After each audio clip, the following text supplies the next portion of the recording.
everyone, so today we're going to do black beans. I do my black beans in a crock pot, and you can leave this cooking while you go to work, and when you get back it will be nice and done. This is a pretty quick and simple recipe I like to do. So in here I have 24 ounces of black beans, which is a pound and a half, washed. Make sure you thoroughly wash them, and if there's any ones that need to be tossed, they look like prunes or something, you can throw those out.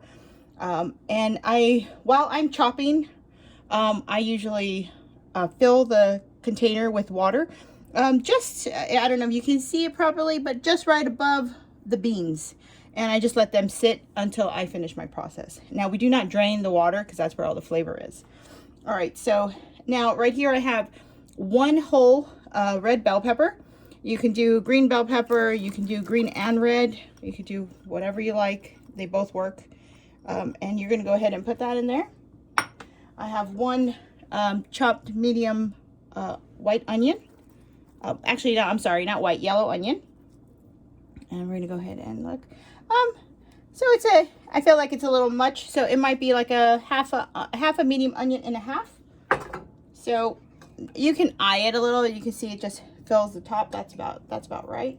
Now, as for the garlic, my garlic was I usually do about 3 to 4 depending on the size, but my garlic cloves were actually quite large, as you can see. They're pretty big, so this is 2.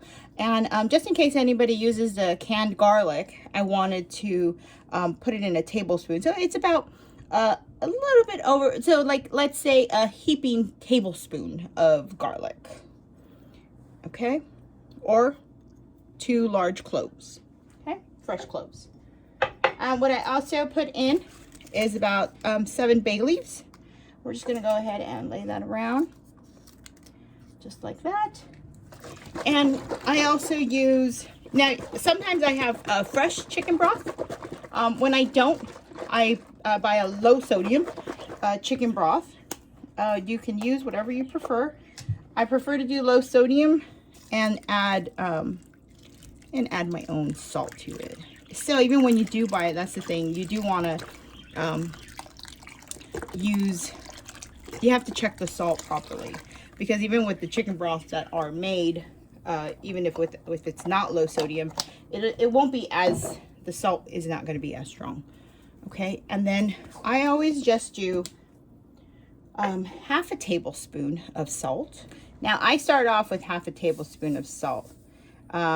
Towards the end, this cooks for about 6.5 to 7 hours. Towards the end, I'll taste it, because at that point, by the 6-hour mark, it is pretty, it's pretty soft. And I go ahead and taste it at that point, and then at that point, I check and see if I need to add more salt or not. Sometimes I do, sometimes I don't, and it all depends on your preference, okay? So basically, it's salt to taste. All right, but starting off, you do not want to add too much salt, because it might make your beans way too salty, and there's no fixing that. All right, so now I'm going to go ahead and plug this in, and this is going to cook, like I said, for 6.5 to 7 hours. All right, so here it is, 7 hours later. Whoa, look at that steam come out. All right, so now around 6-hour mark, and if you're not home and you're letting it cook, that's fine, but when you do get home, you want to mix it a little, because the top, it'll look like it's like dry. And I did also add 1 cup of water extra, just to make sure that it doesn't dry up.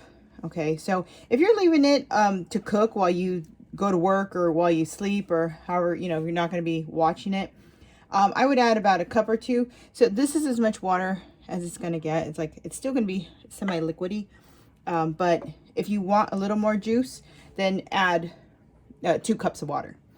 Okay, and then also at the 6.5-hour mark, I did add 1 teaspoon of salt. I find that perfect, but like I said, you go ahead and do it to your liking. Salt to taste. All right, well, I hope you enjoyed my video. I hope you go ahead and try this recipe. It's actually very tasty. And don't forget to subscribe. And remember, always made with love.